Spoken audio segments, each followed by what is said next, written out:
À chaque fois qu'il s'agit de lui faire prendre son bain, c'est un drame. Il refuse de se baigner jusqu'à devenir agressif, au point que ma mère et moi avons risqué plusieurs fois de nous prendre des claques. Pourquoi réagit-il de cette façon? Qu'est-ce qu'on peut faire dans ces cas-là? Avant tout, il s'agit de comprendre pourquoi votre père refuse d'entrer dans la baignoire et de se laver.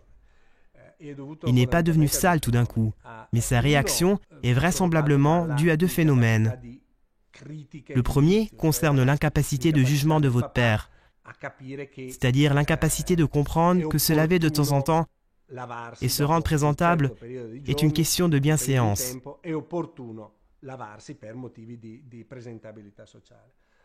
Le deuxième phénomène est secondaire à l'agnosie, c'est-à-dire à l'incapacité de reconnaître les objets qui l'entourent.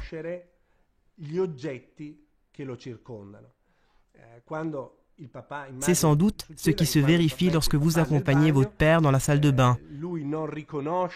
Il ne comprend pas que cette chose qui sort du mur est une douche. Et lorsqu'il se sent frappé par l'eau qui tombe du haut, il s'alarme. Comme quiconque qui reçoit un seau d'eau sur la tête.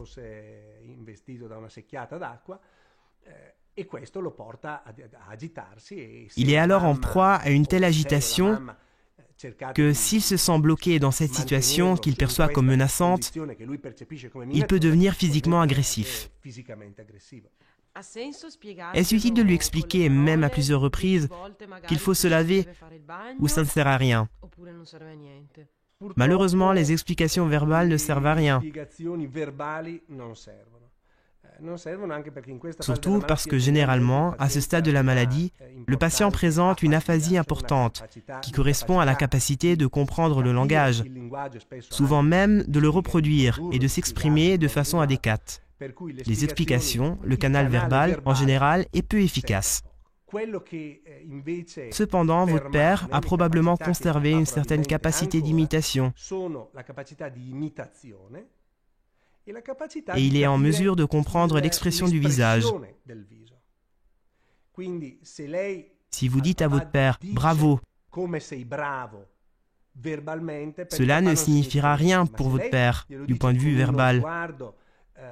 Alors que si vous accompagnez votre phrase par une expression du visage sereine et affectueuse, là, il comprendra. C'est donc à travers un canal non verbal qu'il est possible de faire arriver des messages au patient. Votre père a conservé une autre capacité, qui consiste à imiter automatiquement les gestes auxquels il assiste. Il existe des femmes qui exploitent cette capacité résiduelle et qui induisent leur mari à les suivre dans la douche rien qu'en se déshabillant.